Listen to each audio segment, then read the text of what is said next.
How's it going, ladies and gentlemen? I'm back with another episode of the Grind Never Stops podcast. I'm your co-host, Steve again, and in today's episode, I'm going to preview the Central Division of the NHL. The first team we're talking about is the Coyotes.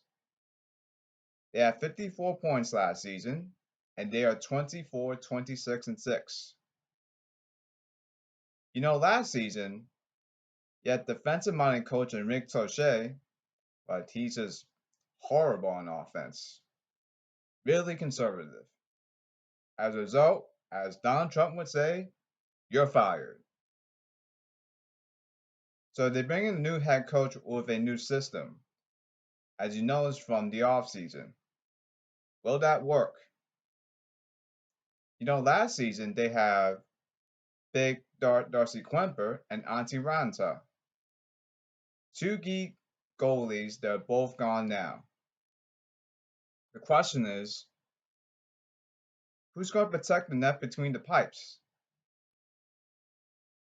And this guy, defenseman Oliver Ekman-Larsson, an overrated contract, overhyped last year because you think he can score goals, and yes, he one of the captains there, but he's trash. He's average.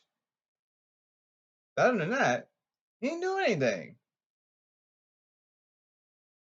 So they brought in the Coyotes, Shane Gostisbehere. He's basically an offensive defenseman. An offensive defenseman's job is to score goals from the blue line. When the referee drops a puck at the start of puck drop, he's just there just to score goals. With an offense last season that literally cannot score goals.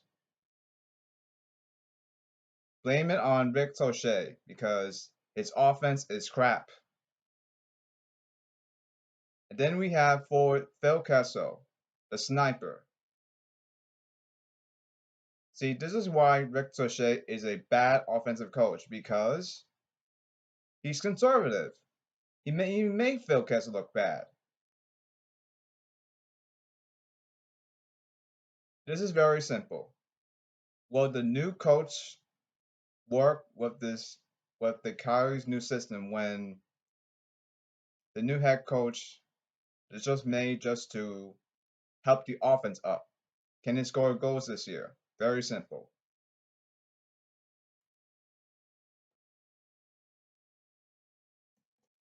The next thing we'll talk about is the Chicago Blackhawks. So they are 24, 25, and 7. They have 55 points. Last season, typical Chicago, your offense is great, basically through the years, but the defense is seriously horrible. They give a boatload of goals.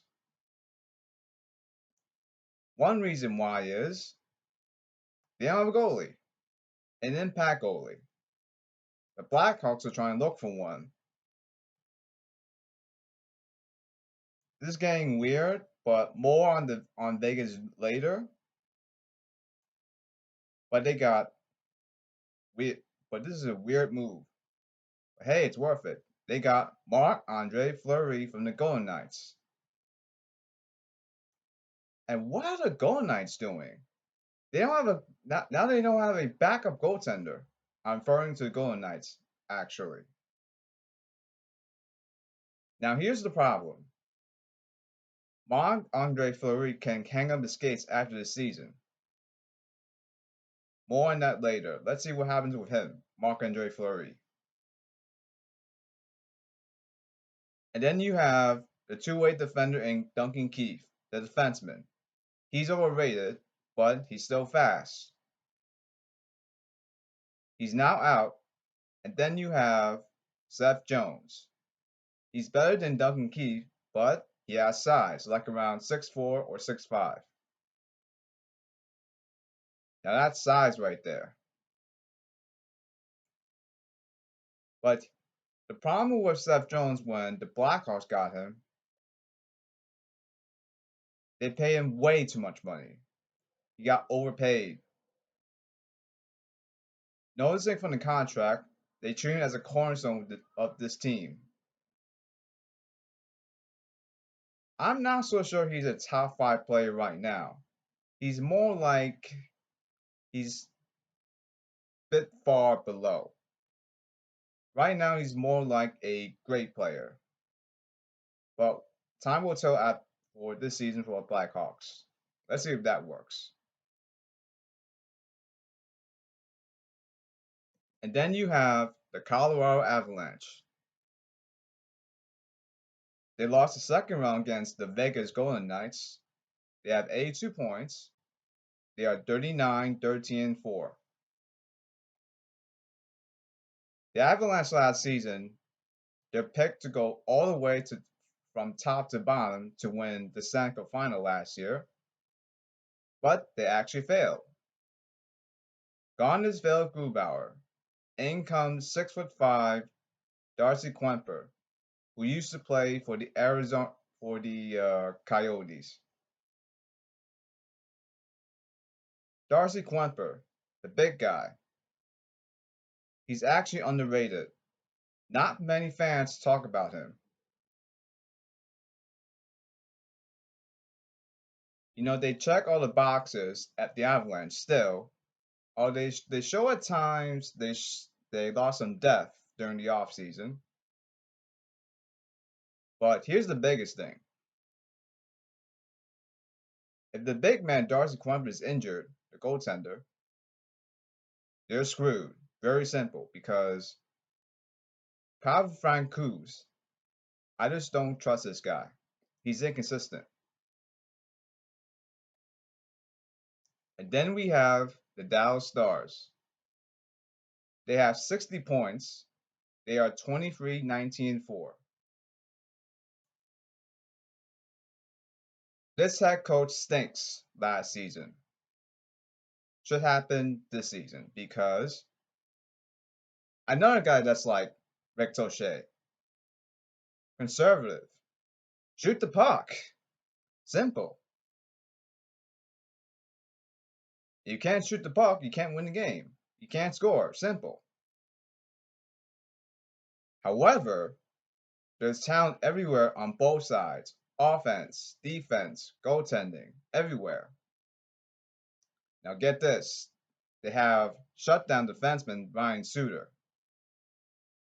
He's made to mentor uprising star Miro Heiskanen, who plays defense. Was mentoring help him, Miro Heiskanen. And then we have the Minnesota Wild.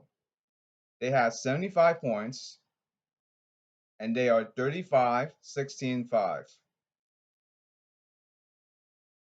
On offense, it's the Kirill Kaprizov show, like the Shohei Ohtani show.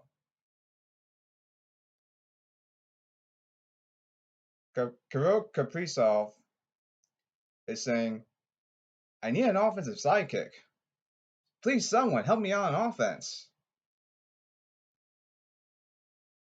They have good goaltending in Cam Talbot, and yes, they can actually play defense.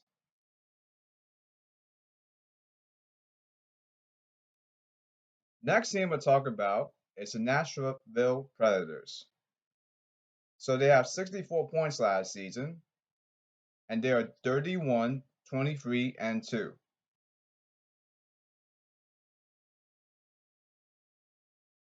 So getting to the Predators, Pekka Rinne retired. And I believe from last season, they lost the opening round in the first round. Now getting back to the Predators, Pekka Rinne retired.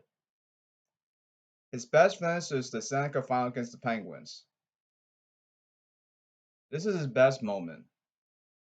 His best moment is scoring a goal from his own net to the other side against the Chicago Blackhawks. Good times for Pekka Rinne. Bravo. No, in a positive way. So in comes goaltender UC Saros. He's now your full-time goalie for the Predators. Their face-off win percentage is 7 in the NHL. The power play is still bad, but they improved a bit heading into the postseason. Let's put it this way. But due to their slightly improved power play, but still bad, it's just enough to make the playoffs. This is very simple. Score on the power play when your opponent's undermanned. Then you could make it that far in the postseason. Simple. And then we have the Blues. They are 27, 20, and 9. They have 63 points, but they lost to the Avalanche in the opening round. So, at the beginning of last season, let's put it this way. They went from being tough as nails to getting soft. They try and get faster and try and be skilled. Jordan Benton, your goaltender for the Blues, had a disappointing season last year, and to make it worse, he did bad in the playoffs. He had under 90% save percentage. This guy, Jordan Benton, he's a one-year wonder. Well, that didn't take long. Disappointed after his Stanley Cup win. And then we have James Neal, the veteran power forward. But he's actually declining right now, but he knows what he's doing because he's a veteran. A great body checker. But this is very simple. Just hit them hard, very hard. They won't get up because they're too soft right now. And yes, they're fast. Just get this, ladies and gentlemen. If you just rely on speed so many times, the weakness of speed is you're weak. Just hit them. Very simple. Hard. Good luck getting up with that. And now we have the Winnipeg Jets. So they lost second round against the Canadiens. They have 63 points, and they are 30, 23, and 3. No worries, Jets fans. You got a great offense, especially winger power forward Blake Wheel and center Mark Shackley, for example. They will score a boatload of goals. Neal is one of them. He's your offensive defenseman for the Winnipeg Jets.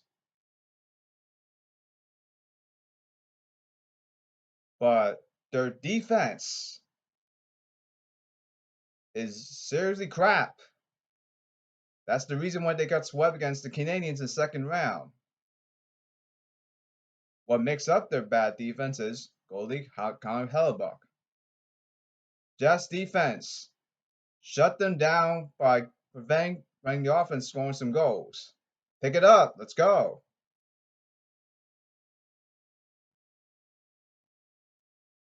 And your divisional winner from this division, I'm going to go with the Chicago Blackhawks because they have a solid backup goaltender in Malcolm Subban.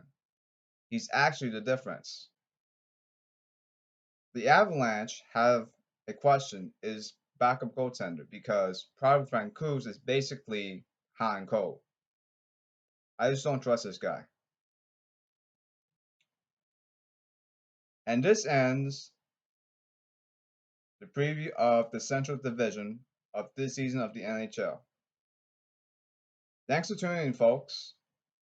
I'm Steve, your co-host from Ryan Never Stops, and I'll see you next time.